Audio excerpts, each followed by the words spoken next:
Olá! Então, nessa aula nós vamos tratar da osmorregulação, focando nos órgãos osmorregulatórios. Então, eu separei em 3 blocos. Primeiro, órgãos osmorregulatórios de invertebrados, depois os vertebrados extra-rim e depois eu entro em rim. Então, vamos começar aqui com os órgãos osmorregulatórios de invertebrados. Então, o primeiro órgão, ou melhor, uma organela que tem um papel osmorregulatório aqui, é o vacúolo contrátil. Então, um organismo bastante primitivo, unicelular, um paramécio aqui, que tem, então, o vacúolo contrátil. O que faz o vacúolo contrátil? Ele é uma organela que consegue acumular água do meio, né, porque a água está continuamente entrando no organismo, e por esse organismo ter uma osmolaridade maior do que o meio. Então, ele é hiperosmótico em relação ao meio, e aí então a água está constantemente fluindo para dentro dessa célula, e aí então o vacúolo contrátil ele acumula uma quantidade de água, juntamente com a água que ele expele, ele acaba expelindo alguns excretas celulares, não sendo essa a função principal do vacúolo. Tá? Então, esses organismos unicelulares, eles conseguem, muitas vezes, eliminar produtos da digestão através de exocitose, né? Então, restos da produção via digestão dos lisossomas, eles são acumulados em vesículas para serem exocitadas, mas o vacúolo contrátil também acaba eliminando alguma quantidade de excretas. Bom, passando um pouco mais para frente aqui, a gente começa a notar o aparecimento de alguns órgãos realmente, né, de umas organizações mais elaboradas, como os nefrídeos. Então, os nefrídeos são os órgãos osmorregulatórios que estão presentes em animais bilaterais, são os protonefrídeos nesse caso, e os metanefrídeos em organismos metamerizados. Então, nesse caso aqui dos nefrídeos, dos protonefrídeos, a gente vê que o animal ele apresenta vários poros ao longo do corpo, né? Todo o corpo dele tem porozinhos, que são a região de saída do conteúdo que é processado pelo protonefrídeo. Então, o protonefrídeo ele é um tubo, né, de fundo cego que tem um conjunto de cílios ou um flagelo único nessa região da cabeça, né? E aí, então, o batimento dos cílios ou o batimento do flagelo faz com que o conteúdo do celoma seja enviado aqui para dentro, formando, então, um ultrafiltrado, né? Esse ultrafiltrado, ele passa por esse ducto, e esse ducto aqui, então, seleciona, a partir do reconhecimento de moléculas, de elementos que são de importância para o organismo, a reabsorção vai acontecer, ok? No caso dos metanefrídeos, os animais têm metâmeros, né? E cada par de metanefrídeo tem o seu funil, que é a sua região de fundo cego, localizado no metâmero anterior, e o poro excretor está no metâmero posterior. Tá? Então, cada par de nefrídeo filtra, na verdade, o metâmero anterior. Muito parecido com os protonefrídeos, também tem uma região de filtração, agora é um pouquinho diferenciada, porque ele tem uma alça, né, de filtração, e um tubo que vai formar aqui a passagem do ultrafiltrado para a reabsorção de substâncias. Então, a gente vê uma série de metanefrídeos localizados ao longo do corpo desse animal. O metanefrídeo também aparece em moluscos, mas em moluscos ele já é capaz de fazer um passo a mais da excreção. Então, ele faz a ultrafiltração, produz o ultrafiltrado, ele faz a reabsorção, né? Então recolhe as moléculas mais importantes, mas ele também faz a secreção. Então, ele joga para fora do organismo, então, através daquele tubo, é passado agora no sentido contrário, mesmo que não tenha sido filtrado um soluto, ele é jogado para dentro do fluido do tubo, e aí então o animal consegue se livrar de algumas substâncias que não são filtradas. Né?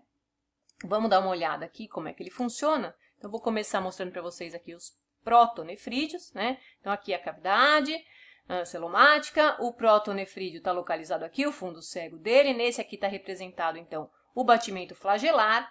Esse batimento flagelar favorece a passagem aqui dos elementos para dentro desse tubo, né? Então, chamado aqui de ultrafiltrado, esse primeiro volume que aparece aqui, e ao longo da passagem pelo ducto, a gente percebe que essas células do ducto aqui reconhecem algumas dessas moléculas, como, por exemplo, glicose, aminoácidos, sódio, cloreto, íons de importância para o organismo, que são então reabsorvidos, ou seja, voltam para dentro da cavidade celomática. E o restante, então, é jogado para fora, né? Sai do corpo aqui, é jogado para fora. No caso dos metanefrídeos, acontece um pouquinho diferente, então, né? Tem esse funil aqui localizado no metâmero anterior. O batimento dos cílios aqui, né? De cílios localizados na membrana celular, favorecem a ultrafiltração, e aí, novamente, esse ducto agora faz a reabsorção de substâncias de importância para o organismo. No entanto, substâncias que não são reconhecidas são jogadas para fora do corpo, né, no metâmero posterior. Então, tudo que é restante do metabolismo, hormônios que foram quebrados, são jogados juntamente com água para fora do organismo.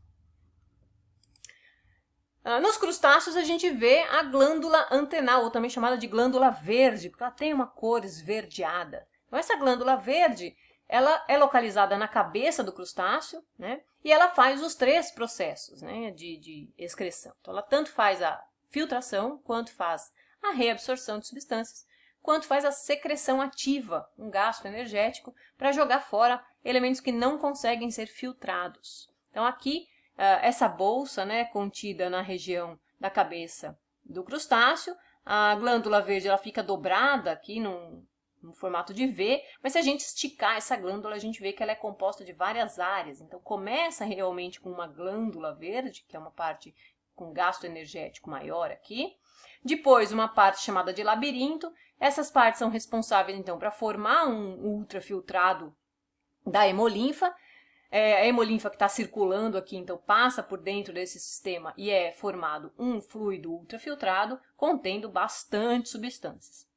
E aí, ao longo da passagem pelo canal nefridial, esse fluido vai sofrendo alteração. Então, as células que compõem o canal nefridial reconhecem sódio, reconhecem glicose, reconhecem aminoácidos e retomam esses elementos para dentro do fluido do corpo do animal. E aí, então, é reabsorvido uma parte das substâncias. Posteriormente, chega na bexiga aqui o restante desse líquido, né?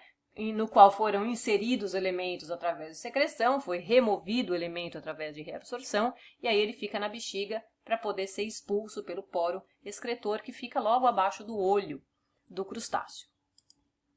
Nos insetos e vários aracnídeos, a gente vê, então, um sistema excretor formado por túbulos de Malpighi. O que são esses túbulos de Malpighi? São várias alças, são vários tubos conectados na região intestinal do organismo. Então, nesse caso aqui, é uma modificação do trato gastrointestinal. Ele não faz filtração, então ele é um tubo cego sem nenhum tipo ciliar ou um flagelo, mas ele faz secreção e reabsorção. Como é que funciona isso aqui? Se a gente aumentar aqui o tamanho para a gente ver melhor, vai ver que vários túbulos de Malpighi conectados aqui no intestino. Se a gente aumentar um pouquinho, cada um desses tubos aqui, né, tem uma capacidade de reabsorver o conteúdo que está dentro dele ou secretar o conteúdo que está fora dele, também na hemolinfa do organismo, e o conteúdo então se acumula dentro dessa alça e vai sendo empurrado para dentro do trato gastrointestinal. Então está aqui representado o trato gastrointestinal, uma das alças do tubo de Malpighi, e aí se a gente aumenta um pouco mais, essas células aqui, ó, você percebe que elas têm a capacidade de secretar conteúdo que está na hemolinfa para dentro do túbulo de Malpighi, também são capazes de fazer reabsorção de água, por exemplo. E o conteúdo que vai chegando aqui, conteúdo salino que vai chegando aqui, ele vai ficando bastante concentrado e por diferença osmótica, né, ele vai sendo empurrado através do tubo e cai no trato gastrointestinal, sendo eliminado juntamente com os excretas ingeridos, né, da alimentação pelo reto.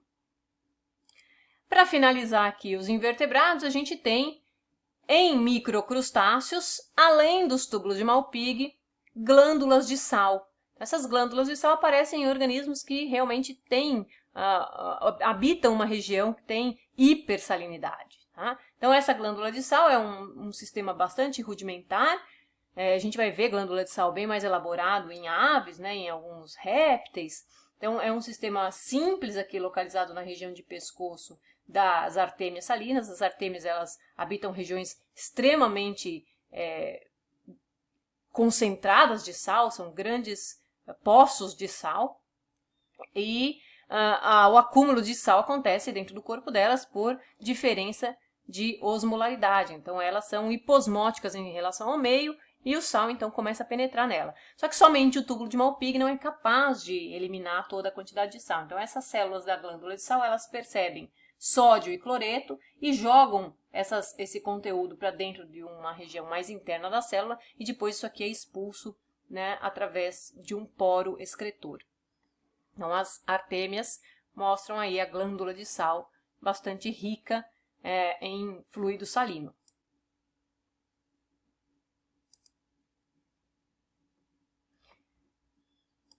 Só para vocês verem aqui como é que é o ambiente onde a gente encontra artêmias, né? Então, olha o sal se formando aí pela incidência solar, num ambiente bastante rico em sal, mas com muita água também. Mas a densidade salina é tão grande que a evaporação acontecendo, ela torna o acúmulo de sal bastante evidente. Então, são as salinas, né? Nessas regiões aqui, ó, o acúmulo de sal. E se você olhar na água, num ambiente salino como esse, você vai encontrar artêmias vivas nadando. Então, sem uma glândula de sal, realmente se torna quase impossível sobreviver nesse ambiente. Então, olha lá, as artêmiazinhas nadando facilmente aí, num ambiente bastante